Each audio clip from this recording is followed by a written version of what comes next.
مخکې زه د جناب مولوي صاحب شیخ صاحب عبدالباقي او د دې انسټیټیوټ د دغه مشر مولوي صاحب شهامت او دلته درنو کارګرانو متخصصینو انجینرانو او ټول حاضرینو د مجلس کې ټولو ته السلام علیکم ورحمة الله وبرکاته. خوښ یم په دې باندې چې لله الحمد نن په داسې یو جي کې مونږ راغلي ګورو سره چې افغانستان خپل تاریخ کې په اول ځل باندې داسې یو پروډکټ یا تولید لري چې هغه موټر دی چې د دنیا په سطحه باندې مشهور شوی او تاسو وینئ چې تقریبا دا موټر 2 ورځې 3 ورځې مخکې میډیا ته راووت او ټول دنیا نن تفسیرات یې باندې کوي او دا د ټول افغانانو لپاره افتخار دی. نه تنها د خپل انجینر دپاره دا کار کړی د علومو تخنیکي کارونه یې کړي دي، هر افغان نن په دې باندې ویاړي.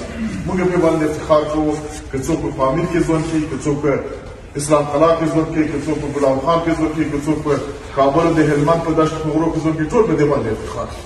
نو دا زموږ ستاسو د وطن یو پیشرفت دی، یو ترقي ده او الله پاک زموږ ځوانانو ته دغه توفیق ورکړي چې په آینده کې هم تر دې نه ښه خدمتونه وکړي.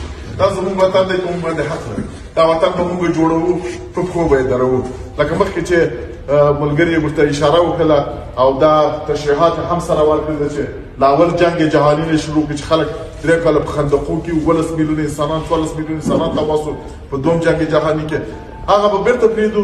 الامامه به تاریخ خود افغانستان کې د 4 دهه تقریبا از 2 تا 3 میلیون انسان‌ها ما از دست دادیم در این جنگ‌های خانمانسوزی که بالای ما تحمیل شده بود.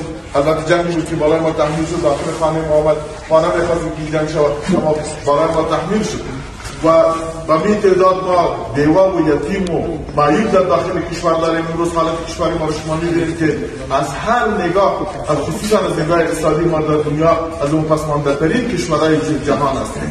امروز لله الحمد آمدن امارت اسلامی افغانستان یک فرصت طلایی برای ما موجود شده. دو فرصت طلایی است که در افغانستان لله الحمد صلح است. جنگ جمعی و جنگ کلان نیست. طیاره و توپ و